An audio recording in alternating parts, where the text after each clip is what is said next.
Rhyme scheme.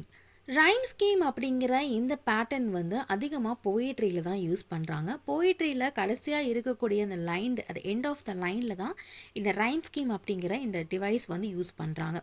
இதை எப்படி வந்து டிஸ்கிரைப் பண்ணுறாங்க அப்படின்னா, ஆல்ஃபபெட்டிக்கல் லெட்டர் மூலிமா தான் வந்து இதை டிஸ்கிரைப் பண்ணி சொல்கிறாங்க. ஃபர்ஸ்ட் வந்து ஏ அப்படிங்கிற அந்த வார்த்தையை தான் வந்து டிஸ்கிரைப் பண்ணுறாங்க. இப்போ ஒரு போயமில் 4 லைன் இருக்குது அப்படின்னா, ஃபர்ஸ்ட் லைன் அண்ட் தேர்ட் லைனை வந்து ஏன்னு சொல்லுவாங்க, செகண்ட் லைன் அண்ட் ஃபோர்த் லைனை வந்து பி அப்படின்னு சொல்லுவாங்க. அப்போ அந்த 4 லைனில் இருக்கக்கூடிய அந்த போயமுடைய ரைம் ஸ்கீம் என்னவா இருக்கும்னா ஏபி ஏபி அப்படிங்கிறதா தான் இருக்கும். அதுக்கு எக்ஸாம்பிளாக நம்ம பார்த்தோம்னா, roses are red, violets are blue, Shakespeare is dead, I hate no clue அப்படிங்கிற இந்த ஒர்க்கில் வந்து நம்ம பார்க்கலாம். நெக்ஸ்ட்டு வந்து ரைம் ஸ்கீம் அப்படின்னம்னா அதிகமாக இந்த ஸ்டான்ஸாவை பிரேக் பண்ணுறதுல வந்து யூஸ் பண்ணியிருப்பாங்க. ஸோ ஸ்டான்ஸாவை நம்ம பிரேக் பண்ணும்போது அந்த இடத்துல வந்து ஸ்பேஸ் வந்து இருக்கும். இப்போ 2 லைன் ஸ்டான்ஸாக நம்ம எடுத்துக்கிட்டோம் அப்படின்னா அதில் ரைம் ஸ்கீம் வந்து ஏஏ பிபின்னு யூஸ் பண்ணியிருப்பாங்க.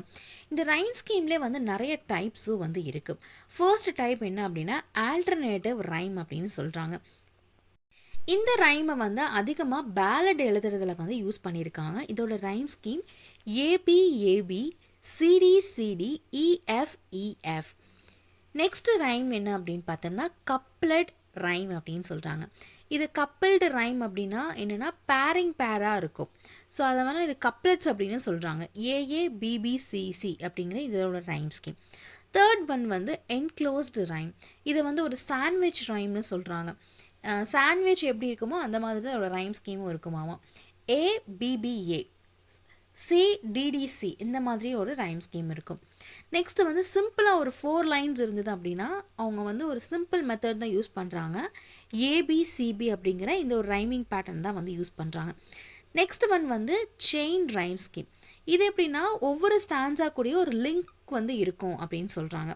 இதோட ரைம் ஸ்கீம் பார்த்தோம்னா ஏபிஏ பிசிபி சிடிசி. ஸோ இந்த செயின் ரைமை பொறுத்த வரைக்கும் ஒவ்வொரு ஸ்டான்ஸா கூடயும் ஒரு லிங்க் வந்து இருக்கும். எக்ஸாம்பிள் ராபர்ட் ஃப்ராஸ்ட் எழுதின stopping by woods on a snowy evening அப்படிங்கிற இந்த போயமில் வந்து நம்ம இந்த செயின் ரைம் ஸ்கீமை வந்து பார்க்கலாம்.